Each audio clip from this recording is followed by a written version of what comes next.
Welcome back. Much of the discussion in the contracting and acquisition community in the federal government revolves around new technologies or new ways to help the workforce maximize its impact. Kraig Conrad's president and chief executive officer of the National Contract Management Association.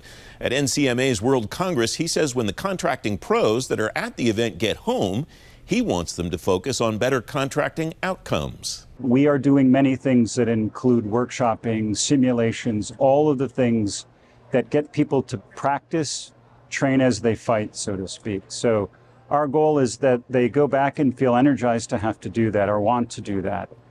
We all know that the community, those that serve the mission, there's so many rules, regulations, particularly in contracting, that we want them to find that inspiration to work within the rule set, but also be energized to try new things and to go forward. And those new things, again, are exactly what we deliver here at World Congress through workshopping, simulations, new content, innovation speakers, and the like. What are the new things that you think are driving the conversation here, Kraig? So some of the new things, a lot of it's connected to the Better Contracting Initiative, where the goal is to get folks to come together and really think about the entire acquisition process early on. So those are the SAWs, the Surface Acquisition Workshops, and the civilian CSAWs. So that is the key innovations, if you will, which doesn't even sound like an innovation. It's just get people together in the beginning, and it's everybody. It's program, contracting, post-award, everybody in the process. So we're bringing that here with the vertical of contract management to explore, experience, and be prepared to go back to the office and say, hey, you need to have me at the front end of the process. Three letters that I'm hearing, it's kind of a buzz on the floor here. ISO.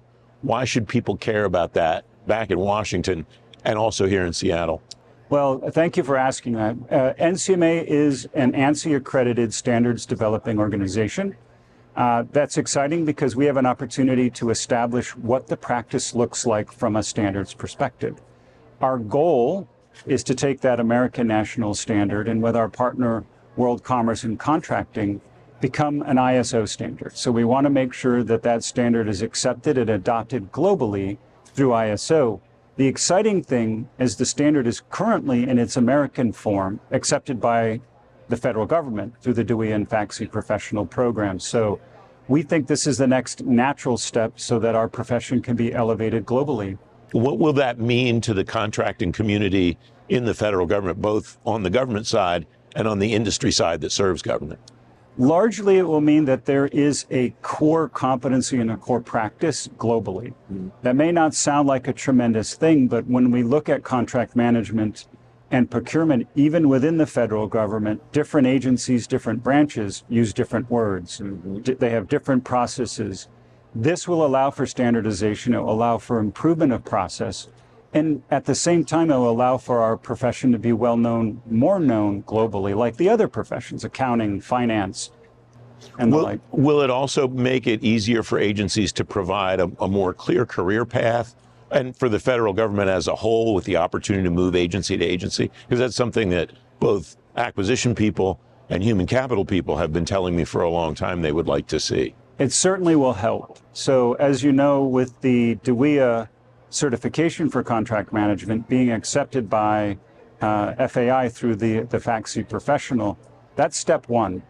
So now they're using the same standard in terms of how they're getting people prepared and certifying that they can do the job. The next natural step will be that it'd be clearer to see the pathway.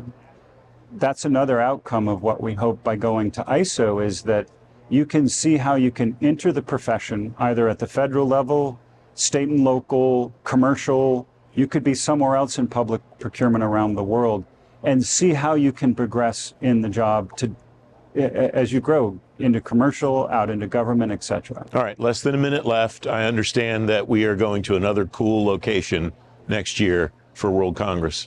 We are going to be down in Grapevine, Texas.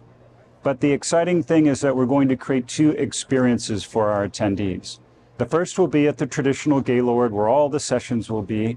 But we realize that a lot of what happens here is networking. You build your network.